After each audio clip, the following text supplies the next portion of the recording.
हां.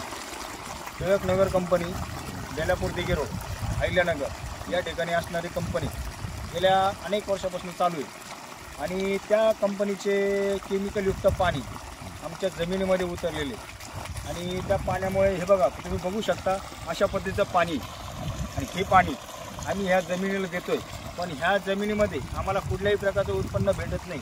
आता इथं पाऊस झाल्यामुळे हे पिकं चांगले आलेले, पण हे पाणी आम्ही कुठल्याही प्रकारचं जमिनीला वापरू शकत नाही। आणि प्रदूषण नियंत्रण मंडळ अधिकारी अहिल्यानगर यांनी आम्हाला रिपोर्ट दिलाय तर हे पाणी चांगलं आहे म्हणे।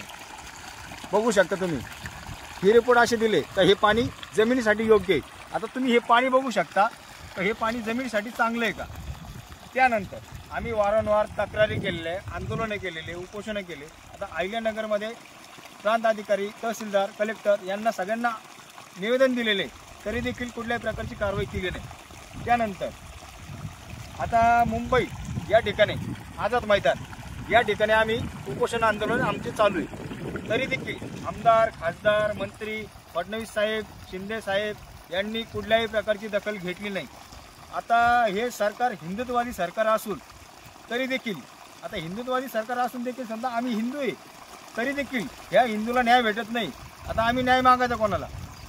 या हिंदूंवर अन्याय होऊ राहिला आणि हे शेतकरी आता यांनी जायचं कुठं? आता बघू शकता तुम्ही, आता हे तर झालं। आता आम्ही जवळजवळ 11/8/2025 या तारखेपासून उपोषण आंदोलन चालू आहे।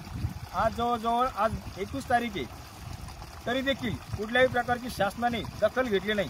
आणि प्लस राहिला मुद्दा, हे प्रदूषण नियंत्रण मंडळ अधिकारी हे सगळं भ्रष्ट असल्यामुळे हे सगळे रिपोर्ट खोटे दाखवून प्रशासनाची व या शेतकऱ्यांची फसवणूक करण्यात येऊ राहिली आणि ह्या शेतकऱ्यांना लवकरात लवकर न्याय भेटण्यात यावा आणि ही दखल सत्तेत असलेले जे समजा भाजप सरकार यांनी दखल घेण्यात यावी आणि या शेतकऱ्याला लवकरात लवकर न्याय देण्यात यावा अशी विनंती या शेतकऱ्यांकडून बेलापूर दिघे रोड ग्रामस्थ शेतकरी गणेश मेत्रे यांनी पत्रकार परिषदेमध्ये सांगितलेलं आहे आणि याची दखल घेण्यात यावी।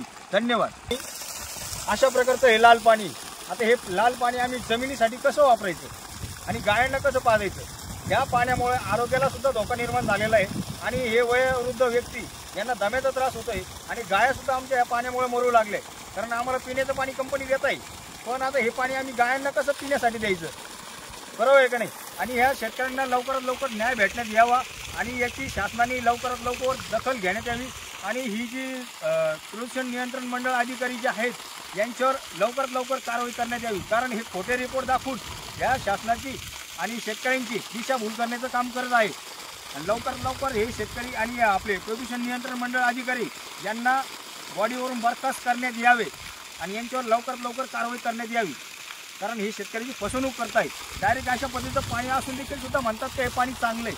आता तुम्ही बघू शकता लाईव्ह, हे पाणी असं पाणी शेतकऱ्यांनी कसं जमिनीला द्यायचं आणि गायांना पाजायचं? टिळकनगर कंपनीमुळे आता तुम्हाला आधी बोरवेलमधलं पाणी दाखवलं, आता विहिरीमधलं पाणी तुम्ही बघू शकता। आता इतकं, आता हे दगड टाकून दाखवत तुम्हाला, हे बघा तुम्ही अशा पद्धतीचं पाणी, हे पाणी आम्ही गायांना कसं पाजायचं? आणि गाया आमच्या ह्या पाण्यामुळे मरू लागलेले आहे आणि आम्ही न्याय मागायचं कोणाला? आता सत्तेमध्ये असणारी संस्था आपले सरकार म्हणजे भाजप सरकारला आम्ही वारंवार विनंती केलेली आहे। मुख्यमंत्री एकनाथ शिंदे असेल, फडणवीस साहेब असेल किंवा देवेंद्र फडणवीस सगळ्यांना निवेदन दिलेलं आहे, तरी देखील कुठल्याही प्रकारची आमच्या बाबतीत दखल घेतलेली नाही। या सरकारला एकच विनंती की या सरकारने या शेतकऱ्याला लवकरात लवकर न्याय देण्यात यावा।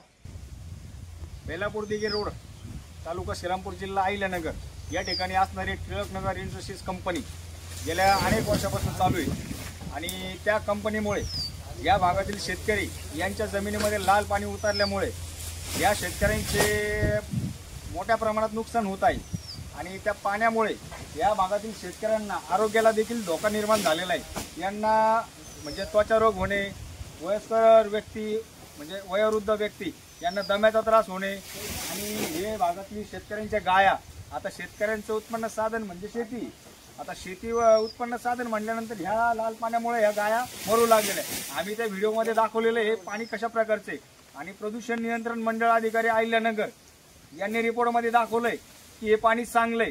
आता यांना लाज वाटायला पाहिजे का हे पाणी चांगलंय म्हणता। अहो हे जमिनीसाठी आणि गायांना पाणी पिण्यासाठी योग्य नाही, हे डायरेक्ट आम्ही स्पष्टीकरण केलेलं आहे। तरी देखील हे खोटे रिपोर्ट दाखवून असं वाटतंय की हे शेतकऱ्यांना म्हणजे न्याय भेटत नाही आणि कंपनीने यांना काहीतरी गोलमाल केलेला आहे असं काहीतरी वाटून दिसायला लागलेलं आहे। आणि प्रशासनाला विनंती आहे की ह्या प्रदूषण नियंत्रण मंडळ अधिकारी यांच्यावर मोठ्या प्रमाणात कारवाई करण्यात यावी आणि यांना या प्रदूषण नियंत्रण मंडळ अधिकारी यांना निलंबित करण्यात यावे। कारण हे खोटे रिपोर्ट दाखवून प्रशासनाची व शेतकऱ्याची दिशाभूल करण्याचं काम करतायत। आणि हे शेतकरी आता हे लहान लहान मुलं बघू शकता तुम्ही, यांना त्वचा रोग आणि अंगाला म्हणजे असं खाजू होऊ राहिली, म्हणजे मोठ्या प्रमाणात आजार होऊ राहिलेले आणि म्हणजे वयोवृद्ध व्यक्ती यांना दम्याचा त्रास होतोय। या प्रशासनाने लवकरात लवकर दखल घेऊन आणि या शेतकऱ्यांना लवकरात लवकर न्याय देण्यात यावा। आणि आता भाजपचं सरकार आहे, सत्तेमध्ये हिंदुत्वाचं सरकार आहे, उद्धव ठाकरे आता हे सत्तेमध्ये नाही, पण आता शिंदे साहेब एकनाथ साहेब शिंदे यांनी सत्तेमध्ये असून देखील सुद्धा या शेतकऱ्यांना कुठल्या प्रकारचा न्याय दिलेला नाही। आता आझाद मैदानावर उपोषण आमचं चालू आहे, आता गेले 11 तारखेपासून 11/8/2025 तेव्हापासून उपोषण चालू आहे। तरी देखील शासन कुठल्याही प्रकारची दखल घेत नाही। शासनाने लवकरात लवकर दखल घेऊन आणि ह्या शेतकऱ्यांना लवकरात लवकर न्याय देण्यात यावा आणि या शेतकऱ्यांना 1997 पासून झालेलं नुकसान भरपाई या शेतकऱ्यांना देण्यात यावी आणि प्लस इथून पुढे या शेतकऱ्यांच्या मुलांना लवकरात लवकर कामावर घेण्यात यावी या कंपनीमार्फत। धन्यवाद।